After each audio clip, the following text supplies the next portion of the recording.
நமக்கு 4 பேர் சப்போர்ட் பண்றதுக்காக நம்ம இஷ்டத்துக்கு என்ன வேணாலும் பேசலாமா? நீ நாமினேட் பண்றது எனக்கு பிரச்சனை, ஒரு ரீசன் சொல்றல, அது ரொம்ப தப்பா இருக்கு. இந்த ஆரம்பிச்சிட்டாங்களா? ஓப்பன் நாமினேஷன் எதுக்காக வச்சாங்களோ அதோட விளைவுகள் சிறப்பா வேலை செய்யுதுங்க. அதாங்க ஓப்பன் நாமினேஷன் வச்சோடனே இந்த 2 கேங் இருக்காங்களே, ஒரு கேங் வந்து கோவா கேங், ஜாக்லின், சௌந்தர்யா, ரயான், ஜெஃப்ரி.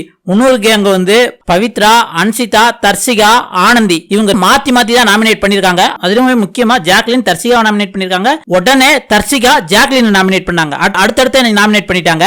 இதுல ஃபர்ஸ்ட் முக்கியமா ஜாக்லின் தர்சிகாவை நாமினேட் பண்ணும்போது என்ன சொல்றாங்கன்னா, நீங்க நாமினேஷன்ல இருக்கையில ஒரு மாதிரியும் நாமினேஷன் இல்லாத போது ஒரு மாதிரியும் வந்து நீங்க ஆக்ட் பண்றீங்க. அது மட்டும் இல்லாம உங்ககிட்ட ஒரு பிரச்சனை இருக்கு, அதை வேற யாராவது சொல்ல வந்தாங்க அப்படின்னு பாத்தீங்கன்னா அதை நீங்க கேட்கறதே இல்ல, அடுத்தவங்க என்ன சொன்னாலும் அதை கேட்கற நிலைமையிலே இல்ல அப்படின்ட்டு வந்து ஜாக்லின் தர்சிகாவை நாமினேட் பண்றாங்க. உடனே ஜாக்லின் அந்த பிளாட்ஃபார்ம் மட்டும் இறங்குள்ளேயே வந்து தர்சிகா நிப்பாட்டுங்க, நான் உங்களை தான் நாமினேட் பண்றேன் ஜாக்லின் அப்படின்ட்டு. ஜாக்லின் இதுக்கு முன்னாடி பல கேம் நாங்க பாத்திருக்கோம், நிறைய இண்டிவிஜுவலா விளையாண்டுருக்கீங்க. ஆனா இப்ப வந்து வேற யாருக்காகவோ ஒரு கூட்டத்துக்காக நீங்க விளையாடுறீங்க அப்படிங்கிற மாதிரி எனக்கு தோணுது. கப்பு ஒரு ஆளுக்கு தான், அதை மைண்ட்ல ஞாபகம் வச்சுட்டு விளையாடுங்க, நீங்க உங்களுக்காக விளையாடல அப்படின்னு சொல்லிட்டு தர்சிகா வந்து ஜாக்லின் நாமினேட் பண்றாங்க. இது என்னடா மாத்தி மாத்தி அடிச்சுக்கிறாங்க அப்படிங்கிற மாதிரி தான் நமக்கு தோணுச்சு. அதே மாதிரி இந்த பக்கம் வந்து சௌந்தர்யா பவித்ராவை எதுக்கு நாமினேட் பண்றாங்க அப்படின்னு பாத்தீங்கன்னா, உனக்குன்னு செட்டில்டான ஒரு ஆட்டிடியூட் இருக்கு, ஆனா இதை தவிர இன்னொரு ஆட்டிடியூட் இருக்கு, அது எனக்கு சுத்தமா பிடிக்கல. அது மட்டும் இல்லாம வந்து யாராவது ஏதாவது ஒரு விஷயங்கள் சொன்னாங்கன்னா அந்த அக்செப்டன்ஸ்ங்கிறது உனக்கு சுத்தமா கிடையாது. அதே மாதிரி வந்து உனக்கு மத்தவங்களோட ஒரு பிரச்சனை அப்படின்னம்னா டைரக்டா போய் அதை சொல்லாம இன்னொரு இடத்துல போய் அதை புலம்பிக்கிட்டே இருக்க, அது எனக்கு சுத்தமா பிடிக்கல. அது மட்டும் இல்லாம அந்த விஜய் சேதுபதி எபிசோட்ல ஒரு ஆட்டிடியூட் பார்த்தேன், அதான் உண்மையான பவித்ராவோ அப்படின்னு எனக்கு தோணுது. ஆனா அந்த ஆட்டிடியூட இது நாள் வரை நீ வெளியே கொண்டு வரலையோ அப்படின்னு எனக்கு தோணுது. அதனால நீ மறைஞ்சிருந்து விளையாடுற, அதனால உன்னை நாமினேட் பண்றேன். அப்படியே சௌந்தர்யா பவித்ராவோட உண்மையான முகத்திரையை கிழிச்ச மாதிரியே வந்து அப்படியே சொல்லிட்டாங்க.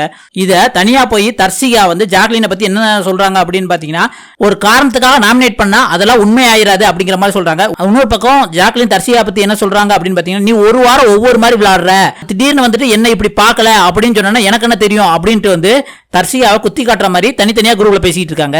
அதே மாதிரி பவித்ரா சௌந்தர்யா என்ன சொல்றாங்கன்னா, உனக்கு 4 பேர் சப்போர்ட் பண்றாங்கன்னா நீ என்ன பேசினாலும் சரியாயிருமா, என்ன நீ நாமினேட் பண்ணது கூட தப்பு கிடையாது, ஆனா அதுக்கு ஒரு ரீசன் சொல்ற பத்தியா, அது ரொம்பவும் தப்பா இருக்கு அப்படின்ட்டு பவித்ரா சௌந்தர்யா ஒரு ரீசன் சொன்னாங்களா புலம்புறேன்னு, அதைத்தான் இங்க புலம்பிக்கிட்டு இருக்காங்க. அதே மாதிரி ஜாக்லின் என்ன சொல்றாங்க, குரூப்பிசம் இருக்குன்னு சொல்றீங்களா, அப்புறம் நீங்களும் ஒரு குரூப்பிசம் தானே அப்படின்ட்டு ஜாக்லின் சொல்றாங்க. ஆக மொத்தம் என்ன அப்படின்னா, பிக் பாஸ் இந்த ஓப்பன் நாமினேஷன் வச்சா இவங்களுக்குள்ள உள்ள அந்த வண்ணம் வந்து வெடிக்கும் அப்படின்னு எதிர்பார்த்தாங்க.